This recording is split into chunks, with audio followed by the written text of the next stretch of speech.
My name is Sarah. I am 32 years old. I have been married to Mark for 6 years. He is 34 years old now. He is my husband. For the first 3 years, he was a kind man. He was loving. He made me laugh. He held my hand when we walked. But that was before the accident, before I lost my job, before everything changed.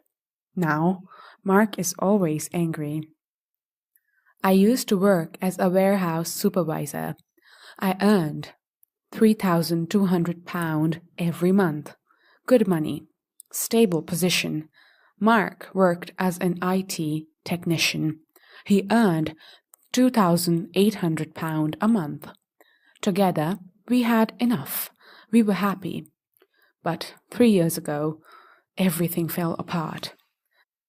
I was doing a routine check at the warehouse, climbing metal stairs to inspect the upper storage area. The railing was loose. I didn't see it. Nobody saw it. I leaned on it. It gave away. I fell 4 meters onto concrete. I woke up in hospital 2 days later. Fractured spine, 3 broken ribs, nerve damage in my left leg. The doctors said I was lucky to survive, lucky to walk again, but I would never be the same. I spent 4 months in recovery. Mark visited me every day at first. He brought food. He helped me with exercises. But slowly, I saw his patience wearing thin. "When are you coming back to work?" he asked one evening. The doctor said I need more time. He sighed, a heavy, frustrated sigh. "We can't live on one salary forever, Sarah." "I know," I whispered. "I'm trying." But the truth was, I was terrified. My body was different now, weaker. I couldn't lift heavy things. I couldn't stand for long periods. I couldn't climb stairs without pain. The warehouse offered me a desk job, lower position, lower pay, £1,800 a month. I took it. I tried. I lasted 3 months. The pain was constant. Every morning I woke up feeling like my back was on fire. Every evening I came home and collapsed. The medication made me foggy. I made mistakes at work. I forgot things. I moved too slowly. My manager called me into his office. "Sarah, we need to talk," he said gently. "You are a good worker, but I can see you are struggling. Maybe this job isn't right for you anymore." I knew what he meant. 2 weeks later, they let me go. Health reason, they wrote on the paperwork. I came home that evening and told Mark. He was sitting on the sofa watching television. He didn't look at me. "You gave up," he said. "You stopped trying." "I didn't give up my body. Your body is fine, Sarah. You're just lazy now." The words hit me like a slap. After I lost my job, Mark changed completely. He came home from work every evening with the same expression, tight jaw, hard eyes. He would walk past me without speaking. He would make his own dinner.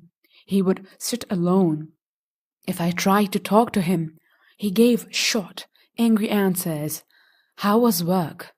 "Busy." "Do you want me to make dinner?" "I already ate." "Mark, we need to talk about." "I am tired, Sarah, not now." 1 month after I lost my job, I applied for disability benefits. The government said I qualified. £1,200 a month. Not much, but something. I told Mark. I thought he would be relieved. Instead, he looked disgusted. "So, you are giving up completely," he said. "I am not giving up. I physically cannot do the work anymore." "Other people have injuries and still work," he said. "You just don't want to." That's not fair, I whispered. What's not fair is me working every day while you sit at home doing nothing, he snapped. I'm not doing nothing. I clean, I cook, I manage the house. You manage the house? He laughed bitterly. The house is a mess, Sarah. You can't even do that properly. I looked around. The dishes were washed, the floors were swept, the laundry was folded.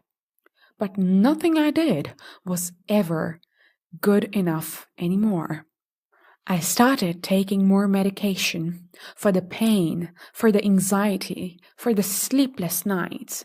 6 months after I lost my job, I couldn't take the silence anymore.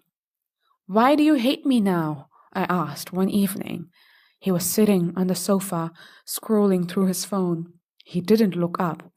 I don't hate you. Yes, you do. You can't even look at me anymore.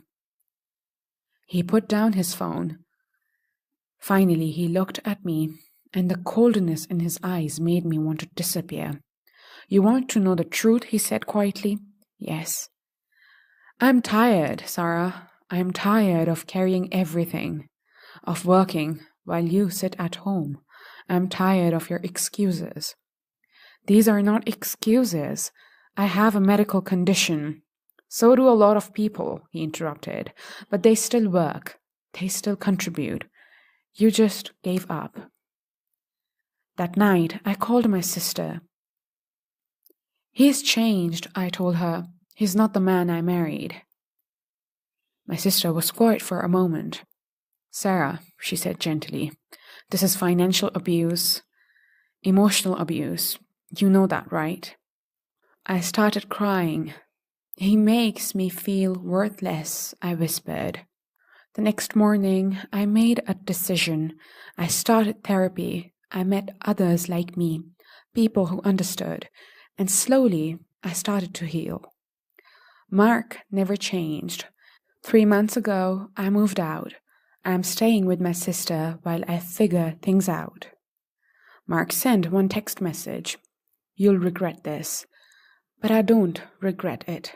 For the first time in 3 years, I feel light. I feel free.